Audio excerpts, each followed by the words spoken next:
2 दिन बाद स्कूल के सभी बच्चे टूर पर जा रहे हैं। मैंने तो मैम से मना कर दिया, लेकिन मैम कह रही थी कि पढ़ाई के साथ साथ हमें म्यूजियम और हिस्टोरिकल प्लेस के बारे में देखना चाहिए और जानना चाहिए। हाँ ठीक ही तो कह रही थी मैडम। अरे हमारी बेटियाँ किसी भी चीज में पीछे नहीं होनी चाहिए। तुम टूर पे जरूर जाओगी।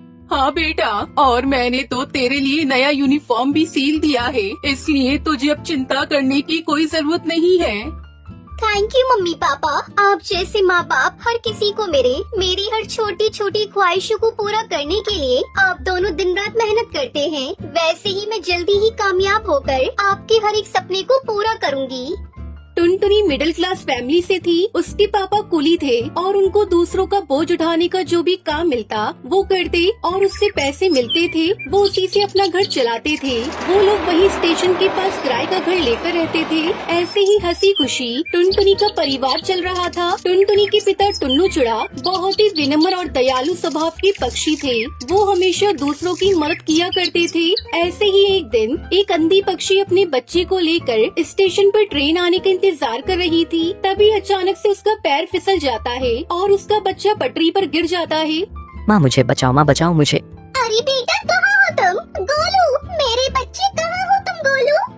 वो अंधी माँ बेबस होकर इधर उधर अपने बच्चे को तलाश रही थी। गोलू ट्रेन की पटरी पर रो रहा था और तभी उधर से तेज रफ्तार से हॉर्न देते हुए ट्रेन आ रही थी। तभी टुन्नू चिड़ा की नजर उस रोती हुई माँ और बच्चे पर जाती है। वो तुरंत ही सामान वहीं रखकर तेज रफ्तार से दौड़ते हुए पटरी पर जाता है और बच्चे को उठाकर स्टेशन पर रख देता है। तभी ट्रेन आ जाती है और टुन्नू चिड़ा अपने साहस भरे जज्बे के साथ उस बच्चे को तो बचा लेता है, लेकिन वो खुद को नहीं बचा पाता और उसकी वही मौत हो जाती है। ये खबर जब उसके घर वालों को पता चलती है तो उनके ऊपर मानो जैसे दुखों का पहाड़ टूट पड़ता है। वो लोग फूट फूट कर रोने लगते हैं।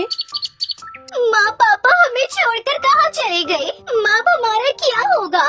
माँ कौन मेरी हर इच्छा को पूरी करेगा? अब मुझे कौन पढ़ा लिखा कर अफसर बनाएगा?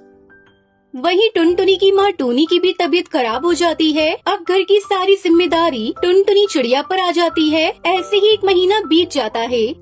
माँ मैंने दाल और रोटी बनाई है, चलो माँ थोड़ा सा खाना खा लो। तुम खा लो बेटी, मुझे भूख नहीं है। माँ अगर आप नहीं खाओगी तो फिर मैं भी नहीं खाऊंगी। थोड़ा सा खा लो ना माँ। आपको इस तरह देखकर पापा को भी अच्छा नहीं लग रहा होगा। प्लीज माँ खा लो। उसके बाद टूनी चिड़िया थोड़ा खाना खाती है। इसी तरह समय बीत रहा था। इस बीच टुनटुनी का 10वीं का रिजल्ट आता है और वो अपने पूरे स्कूल में टॉप करती है। माँ आप तो खुश हो ना? काश आज पापा होते तो वो कितना खुश होते। पर देखना माँ, मैं जल्दी ही आगे की पढ़ाई पूरी करके अपने पापा का नाम रोशन करूँगी। टुनटुनी ये सब कह रही थी कि तभी वहाँ पर उसका मकान मालिक कड़कनाथ सेठ आ जाता है। देख टुनटुनी, अब तुम दोनों अपने रहने के लिए कोई दूसरा ठिकाना ढूंढ लो, क्योंकि यह घर मैंने किसी और को किराए पर दे दिया है। मालिक, घर देने से पहले एक बार आप हमसे पूछ तो लेते। यह मेरा घर है और इस घर में किसे रखना है यह मुझे तुमसे पूछने की जरूरत नहीं है। तुम्हारा पति एक अच्छा पक्षी था, इसलिए मैं अभी तक चुप था, लेकिन अब और नहीं। अब तुम दोनों माँ बेटी ये घर खाली कर दो। उसके बाद दोनों माँ बेटी रोते हुए घर से निकल जाती है। माँ अब हम कहाँ जाएंगे माँ?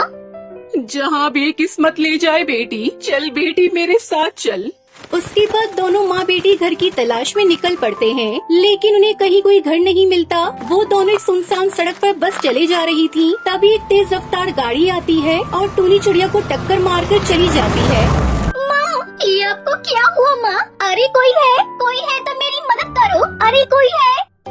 सुनसान सड़क पर उसकी मदद करने वाला कोई नहीं था। तभी उसे वहाँ एक बस दिखाई देती है और टुनटुनी चिड़िया जैसे तैसे करके अपनी माँ को बस में बिठाकर उसे चलाते हुए हॉस्पिटल ले जाती है। देखिए चिड़िया, तुम्हारी माँ के सिर से काफी खून बह गया है। हमें ऑपरेशन करना होगा। तुम जल्दी से 1 लाख रुपए जमा करवा दो। डॉक्टर साहब आप ऑपरेशन की तैयारी करिए, मैं अभी पैसे लेकर आती हूँ। टुनटुनी उसी बस में बैठकर रो रही थी। हे भगवान, पापा को तो पहले ही मैं खो चुकी हूँ। अगर माँ को कुछ हुआ तो मैं नहीं जी पाऊंगी। मुझे हर हाल में मेरी माँ की जान बचानी है, लेकिन मैं इतने सारे पैसे कहाँ से लेकर आऊंगी? तभी उस बस में से आवाज आती है। परेशान मत हो टुनटुनी चिड़िया, मैं परी लोक से आई हुई हूँ। मैं जादुई बस हूँ और तुम्हारे परिवार वालों की अच्छाई को देखते हुए ही रानी परी ने मुझे तुम्हारी मदद के लिए भेजा है। आज से तुम्हें घबराने की कोई जरूरत नहीं है। ये लो, ये पूरे 1 लाख रुपए हैं। जादुई बस, मैं तुम्हारा ये एहसान कैसे चुका पाऊंगी। थैंक यू बस, तुमने मेरी ऐसी मुश्किल समय में मदद की जब मेरा साथ देने वाला कोई नहीं था। उसके बाद टुनटुनी वो पैसे लेकर अपनी माँ का इलाज करवाती है। कुछ दिनों में उसकी माँ ठीक हो जाती है। फिर जादुई बस टुनटुनी चिड़िया से कहती है, अब तुम दोनों माँ बेटी जल्दी से मेरी बस में जाकर बैठ जाओ, मैं तुम्हें एक चमत्कार दिखाती हूँ। उसके बाद वो बस खुद ब खुद एक बस घर के रूप में बदल जाती है। टुनटुनी, आज से ये घर तुम्हारा है। तुम अब यहाँ अपनी माँ के साथ आराम से इस बस घर में रह सकती हो। और हाँ, तुम्हें इस घर में किसी भी तरह की कोई कमी नहीं होगी। वो सब तो ठीक है जादुई बस, लेकिन ये बस घर तो शहर से काफी दूर है। फिर मैं अपने स्कूल कैसे जाऊंगी? बस इतनी सी बात, मैं हूँ ना, मैं भला किस दिन काम आऊंगी। उस दिन के बाद से टुनटुनी और उसकी माँ जादुई बस घर के साथ हंसी खुशी रहने लगती हैं। उन्हें अब किसी भी चीज की कोई कमी नहीं होती और जादुई बस हर कदम पर टुनटुनी की सहायता करती है।